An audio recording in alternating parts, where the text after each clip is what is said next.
Hi, magandang araw po ulit sa inyong lahat for our first reading of the day today. Ito na po ang ating first reading of the day. I want to see the emotions ng inyo pong person right at this very moment, no? Okay. Tingnan po natin.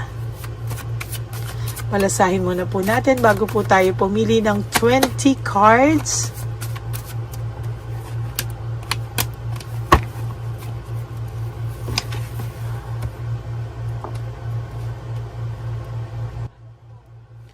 Okay, 1, 2, 3, 4, 5, 6, 7, 8, 9, and 10. 1,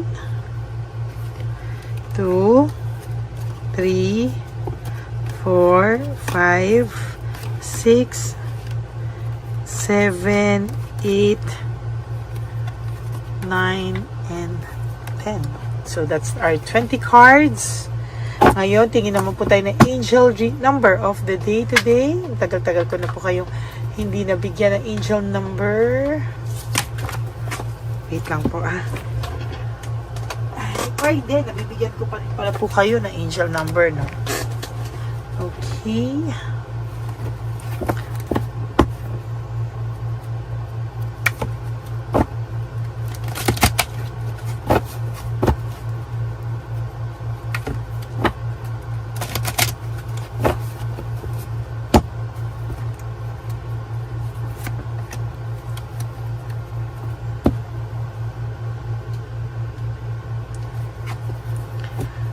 2121, this is energy level. This is prosperity, harmony, journey, waiting, discipline, exaggeration, the opposite sex. Nako.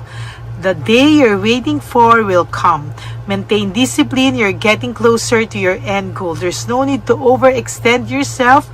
Guard your energy to remain focused. It will pay off. It's a climb, not an elevator ride. Trust in the universe. Okay. So ito po pinapakita po dito sa atin na sana daw po ay relax ka lang daw po, kumbaga i-maintain mo daw yung discipline dahil yung inaantay mo naman daw na will or yung talagang gusto mong mangyari ay magaganap at darating na. You're getting closer and closer to your end goal. So kung ano po yung iyong minimithi-mithi, ito po ay malapit na sa iyong mga kamay. Ayan, Huwag ka daw po mag-overextend, huwag kang gumawa ng way, huwag kang maghabol, huwag kang mag-reach out, hayaan mo lang po, and there will come a time na makikita mo po, na kung ikaw ay magre-remain lang focus, ay nako, sinasabi ko po sa iyo, magiging maayos po at enjoy mo lang daw po yung moment, hindi ka daw po nasa elevator ride, Magtiwala ka lang daw po sa universe at ito po ay ibibigay sa iyo, Huwag ka pong malungkot, huwag kang matakot, huwag kang mag-overextend. Darating po sa iyo yung pinakamimithi ng puso mo, Malapit na pong masagot lahat ng katanungan mo, malapit na pong dumating ang araw na matutupad na yung iyong pinaka-minimithi. Ay, napakaganda naman talaga, So, yan po ang angel number for you today. At ngayon naman po ay titingnan naman po natin kung ano po ang makikita natin sa angel, lover oracle, kung ano po ang kanyang emotions right at this very moment, Please do what is best in your heart. Ayan na, po talaga, sinasabi po dito na gawin mo daw po kung ano yung nakakabuti para sa iyo, Sometimes, pag ginawa mo kasi yan, baka mas mapadali po, yung pagka-realize niya po ng mas ma-realize niya po, yung iyong value, kung ano po yung nawala sa kanya. Sometimes mas mahirap pa pag hindi nga po mas mahirap pa siguro yung naiisip mo na naku, kailangan ako maghabol, naku, kailangan akong gano'n. Hindi, gawin mo raw po kung ano napapabuti para sa iyo, sa puso mo.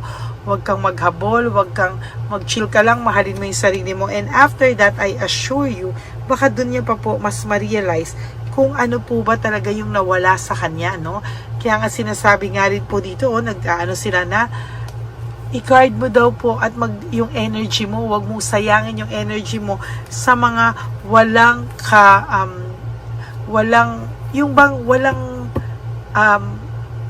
walang makakabuti sa iyo, no, o hindi makakabuti sa iyo, no. Darating na araw baka nga po mas maramdaman niya pa yung pagkawala mo, yung value mo kapag po kapag po ikaw po ay kapag ikaw po talaga yung nakakaramdam, no, baka po mas malaman niya po na maling-mali pala na ikaw po ay kanyang pinakawalan, no? Nako, ayan na nga po, I'm afraid to lose you, no? So, sabi nga po dito, may takot din naman po ang taong ito mawala ka ng tuluyan. Kaya lang minsan, kailangan po kasi na baka mas okay kung mas okay sana kung makita niya talaga yung value mo para mas matakot talaga siya na mawawala ka talaga sa kanya, or yung takot niya po na nawala sa kanya isang napakabuting tao, no? Yung value mo, no? Kasi marami po siyang kayabangan nung umpisa, pero ngayon meron po siyang nakikita ko, may takot po siyang mawala ka. I feel lonely, sabi niya po dito, no? Ang taong ito ay nakakaramdam ng pagkabagabag, nakakaramdam po siya ng lungkot, at yan po talaga ay dadanasin niya sa mga susunod na araw, no? Magaling po itong mag-pretend, madali po itong matakot, pero wag ka pong mag-alala. Kahit magaling siya mag-pretend na natatakot siya na hindi niya maipakita yon, ay nako, yan ang sinasabi ko, mas maayos pa po, no, na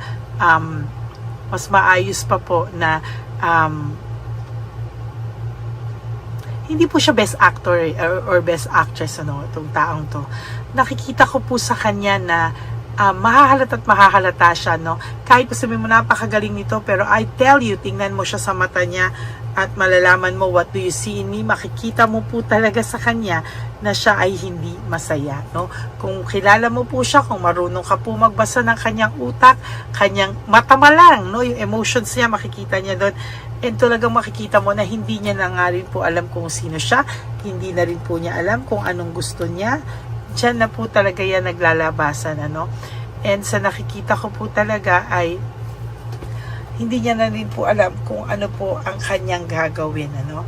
For how many, siguro, weeks, months, or years na kayo ay nagkahiwalay, baka po ma-realize niya sa huli na talagang mas mahihirapan po siya.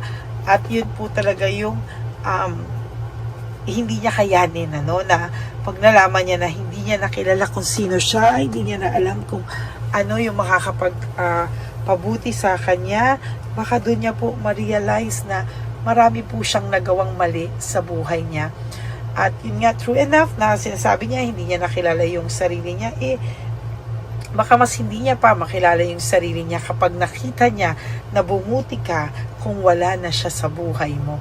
Aray, baka ito na yung sampal na inaantay niya, no? At yan ay makikita mo sa mga susunod na panahon, no? Nagtatanong nga siya, will this pain ever stop? Nasaktan din naman po ito, nasasaktan to. At lalo po siyang masasaktan, ha? I tell you, hanggang hindi niya po sinasabi kung ano ang totoo niyang nararamdaman. I see a childhood trauma here. Meron pong childhood trauma ang taong ito, na parang growing up, ay parang pakiramdam niya, it is all too much. Hindi niya po na-digest, hindi niya po ito, kumbaga, hindi niya po ito kinaya, no?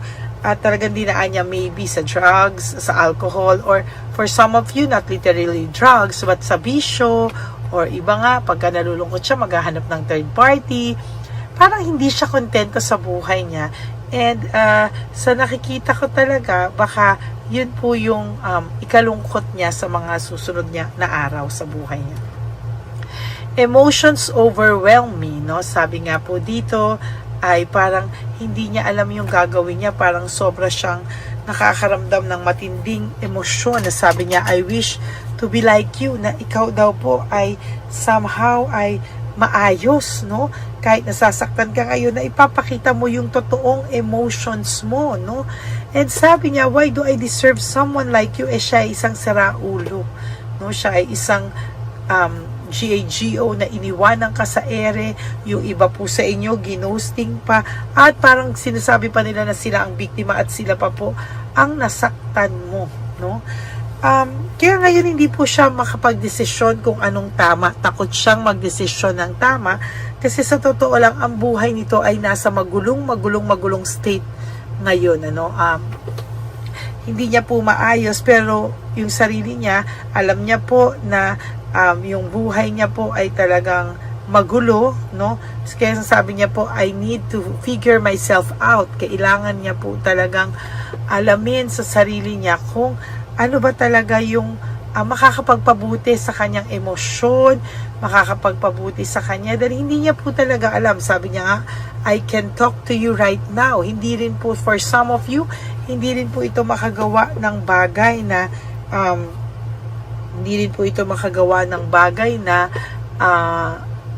na way, no? Para kayo ay magkausap sa totoo lang. Kaya po yung passion na nararamdaman niya sa'yo is overwhelming. Hindi niya po alam kung paano niya po ito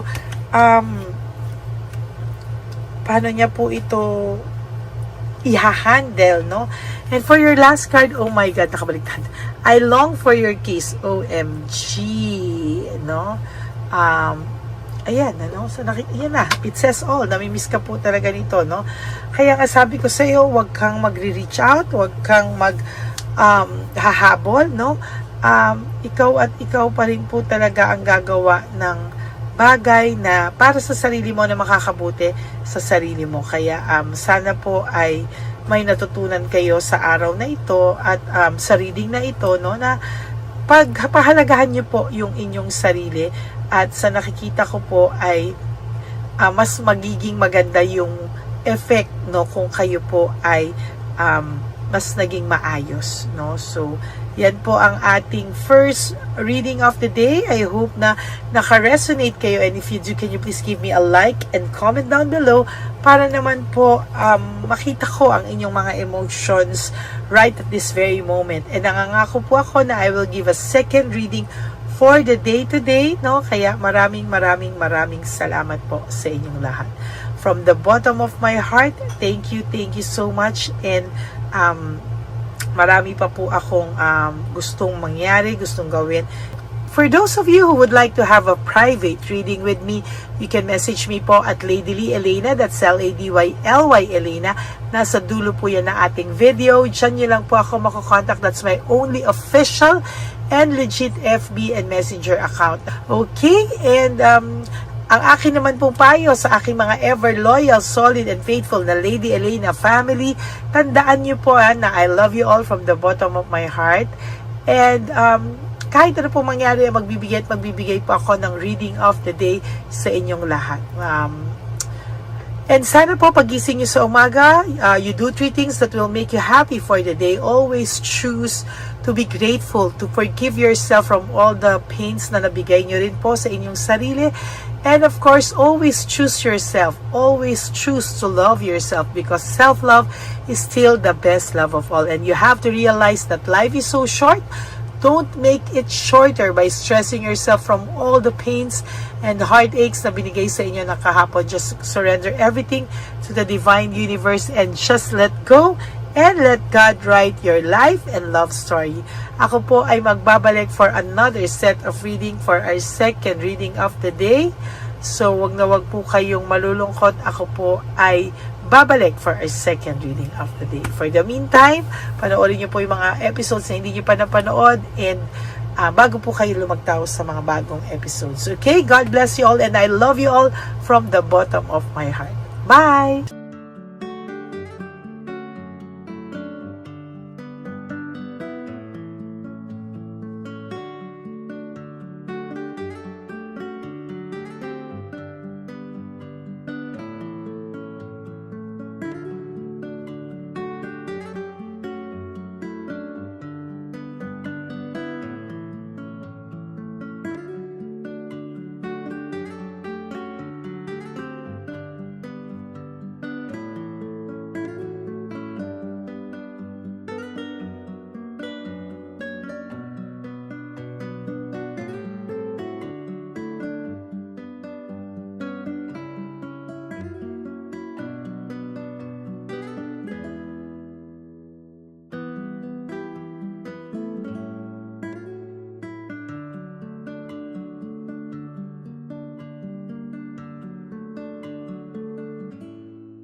Papa Jesus. How sa'yo? Ito pa no. Go ahead. Pera. Wala na, that's it? Ito po pera. Ito pa pera, oh. Bigayan ni Papa Jesus. Kain mo yan, ha? Jesus yan, bigay. Wala ka ng pera dyan, ha? Okay lang kami. Para sa iyo yan, para Kahit sa iyo. naman yan ang isip niya pa. Pagkain mo yan, ha? Saan ka pa? Bye-bye. Yung pagkain mo kunin. Nga po to. Bakit? Lagay mo lang po dito. Pati po. Taga po, may bibigay lang po kami sa'yo. Bigay po ni Papa Jesus. Yan, para po sa'yo yan. Ingat po.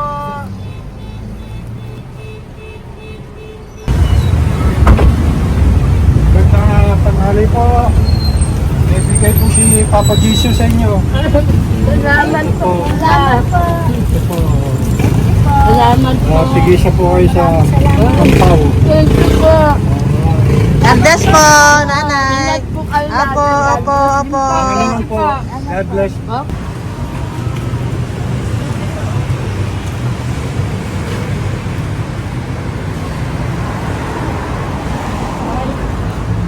Bigay po ni Papa Jesus sa inyo.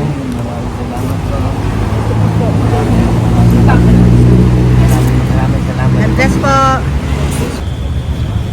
Kuya, pangkain mo po yan, ha? Kain ka ba nandyan? Po, hindi po. Dito po, nasa timbahan po. Ah! Sa music ministry. Doon ka nakapwesto. Opo. Sige po, bye po. God bless po. Ingat.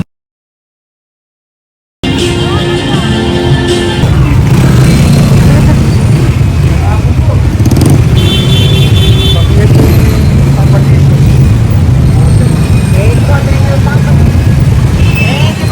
Thank you po, bye po. Meron pa eh. Yo, bigay po ni Papa Jesus. Salamat po. Yun.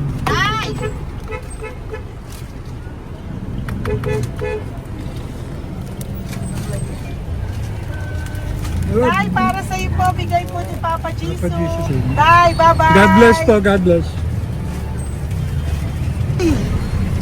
Oh, Para sa iyo po, bigay po ni Papa Jesus. Ayan po, bigay po yan sa iyo ni Papa Jesus. Thank you po. Amen.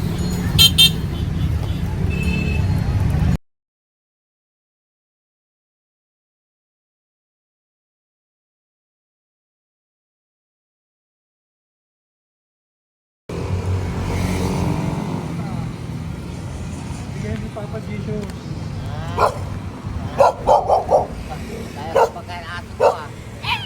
Madami mong aso, kuya. Alaga mo lahat yan. Oras ka eh. Hindi sa isya, nasa iba. Kalagala. Ay talaga. Salamat po. Nalagala ko. E paano pagkain yan, kuya? Saan mo kinukuha? Sa tambay ko. Lahat. Ang dami. Ang dami niya pong aso. Oh, ang daming aso ni kuya. Sais. May nagbibigay sa inyo pagkain. Nangangalakal ako. Okay po. Tapos, Hayaan mo kuya, pag nadaan ako, bibigyan kita ng dog food dito, ha? oo. Dito ka lang ba lagi? Dito ako nagtutulong. Okay po, sige. Okay po. Marami din akong aso sa bahay, eh. Salamat po. Okay po. Isa. Kuya, pangkain mo yan, kuya.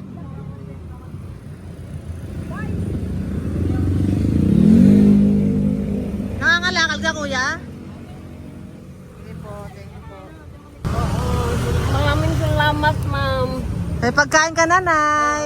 Sa hirap ng buhay ngayon. Ba't nandito ka, nay?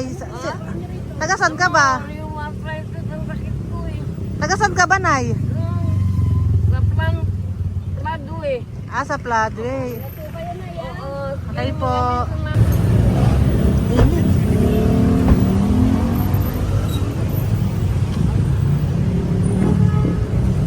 Nay! Bibigay ako sa'yo.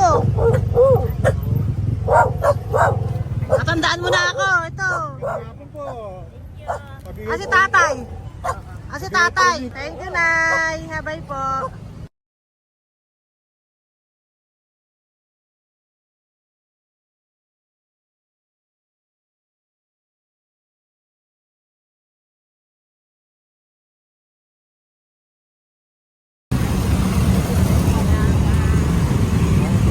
God bless, Tay. Thank you po. Pabigay po. Bigay po ni Papa Jesus. Salamat po. Bigay bigay po ni Papa Salamat po, Jesus. Ito ate. po, oh. Salamat po. Bigay po ni Papa Jesus. Ito pa po. Salamat po, tay. Salamat po, tita. Bye-bye po. Maraming po salamat. Kayo, ate. Opo, ingat po kayo. Taga saan po Ingat kayo? Taga Tayabas, Quezon po kami. Mga Aita po kami sa Quezon, mga katutubo. Sige, ingat po. Salamat God bless.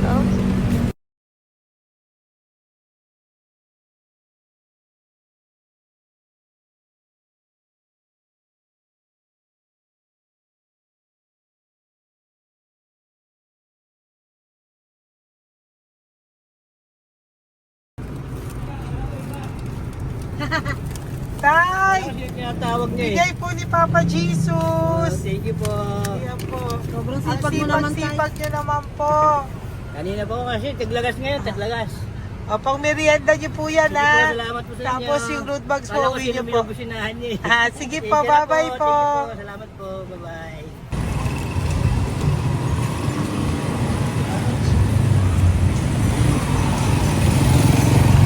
Brother. Basta. Mabigay ni Papa Jesus. Sa'yo. Ang kaya mo yan. Ba't hindi ka makatayo? Na ano ka? Okay. Sige, bye-bye. Hello po. Tama. Para sa inyo po, bigay ni Papa Jesus. Thank you very much. Sige po, bye-bye po. God bless you. Tay, magandang hapon po. Bigay po ni Papa Jesus. Ito pa po, Tay. Para sa inyo po. Bye-bye po.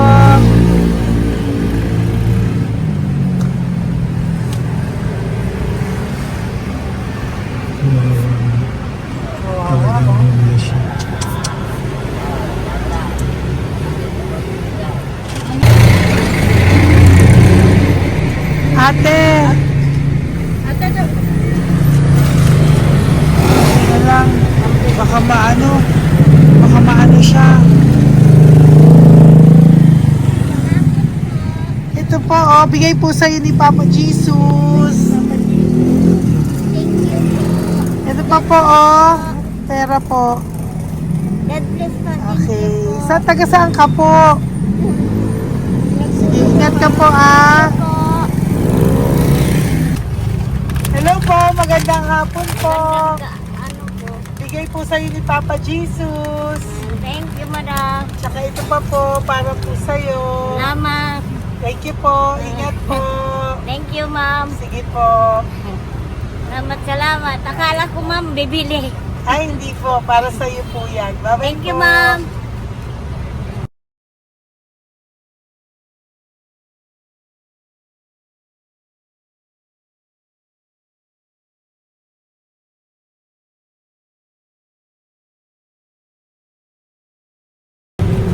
Tay, Hirap na hirap.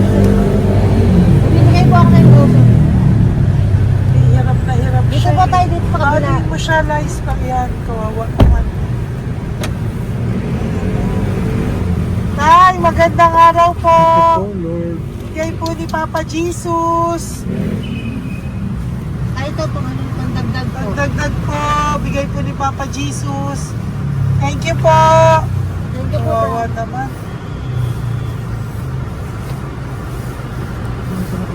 Diyos ko, hindi na siya makaano. Ano?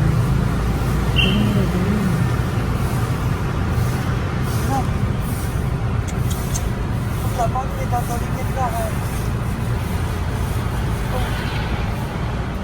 Ano kami yun? Narinig ko lang. Siyempre, ang bigat niyan.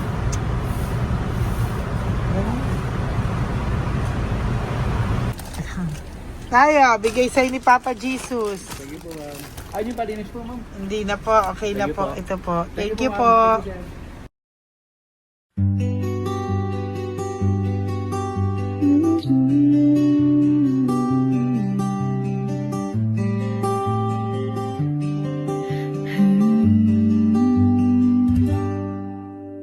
Nasa panahon ako ng kalungkutan, panahon na hindi ko alam ang gagawin. Nalilito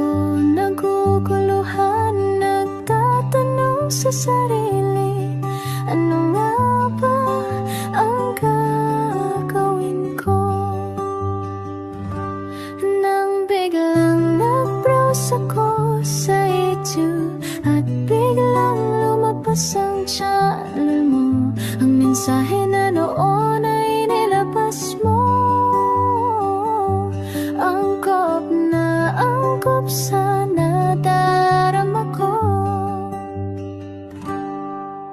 Unang beses lang dumaan ang channel mo sa browser ko. Hindi ako nagdalawang isip na hanapin ang Facebook account mo at mag-message sa'yo. Agad ka naman sumagot sa mensahe ko. Hindi ko alam ang damdamin noon, dahil parang may sumungaw sa aking pag-asa. Nang kaliwanagan sa dilim ng gabi, dumating ka, ikaw ang sagot sa panalangin. Salamat dumating ka at nakilala kita, Madam Elena. Nabago mo ang pananaw ko. Noon ay malabo, ngunit ngayon ay may linaw na tinatahak. Salamat sa Diyos, ikaw isang anghel